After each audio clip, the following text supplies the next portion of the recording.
ಪ್ರಪಂಚದಾದ್ಯಂತದ ಮಾನವರು ಕಣ್ಮರೆಯಾದರೆ ಏನಾಗಬಹುದು? ಅದು ನಿಜವಾಗಿಯೂ ಸಂಭವಿಸಿದಲ್ಲಿ ಅದು ಕೆಲವು ಗಂಟೆಗಳಲ್ಲಿ ಪ್ರಪಂಚದಾದ್ಯಂತ ದೀಪಗಳು ಮತ್ತು ಅವು ನಿಧಾನವಾಗಿ ಆಫ್ ಆಗುತ್ತವೆ. ಏಕೆಂದರೆ ಎಲ್ಲ ವಿದ್ಯುತ್ ಸ್ಟವರ್ಗಳು ಅವು ಸಂಪೂರ್ಣವಾಗಿ ಇಂಧನ ಖಾಲಿಯಾಗುತ್ತವೆ. ಎಲ್ಲ ಸಾಕುಪ್ರಾಣಿಗಳನ್ನು ಹೊರತುಪಡಿಸಿ ಆಹಾರ ಮತ್ತು ಸರಿಯಾದ ಆರೈಕೆ ಸಿಗದ ಕಾರಣ ಕೆಲವೇ ದಿನಗಳಲ್ಲಿ ಸಾಯುತ್ತವೆ. ಭೂಮಿಯ ಮೇಲೆ ಇರುವ ಎಲ್ಲ ವಿದ್ಯುತ್ ಸ್ಥಾವರಗಳು ಅದು ತನ್ನದೇ ಆದ ಸುರಕ್ಷತಾ ಕ್ರಮಕ್ಕೆ ಹೋಗುತ್ತದೆಯೇ? ಆದರೆ 1 ತಿಂಗಳೊಳಗೆ ಪರಮಾಣು ವಿದ್ಯುತ್ ಸ್ಥಾವರಗಳಲ್ಲಿ ಕೋಣೆ ನೀರಿದೆ.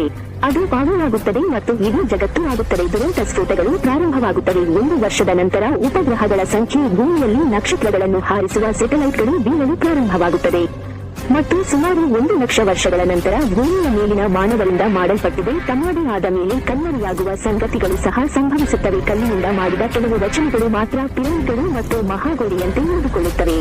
ಕೊನೆಯ ಜಾಡನ್ನು ವೈರ್ ನಲ್ಲಿ ಮಾತ್ರ ಇರಿಸಲಾಗುತ್ತದೆ. ಗೋಲ್ಡನ್ ಡಿಸ್ಕ್ ಇರುತ್ತದೆ.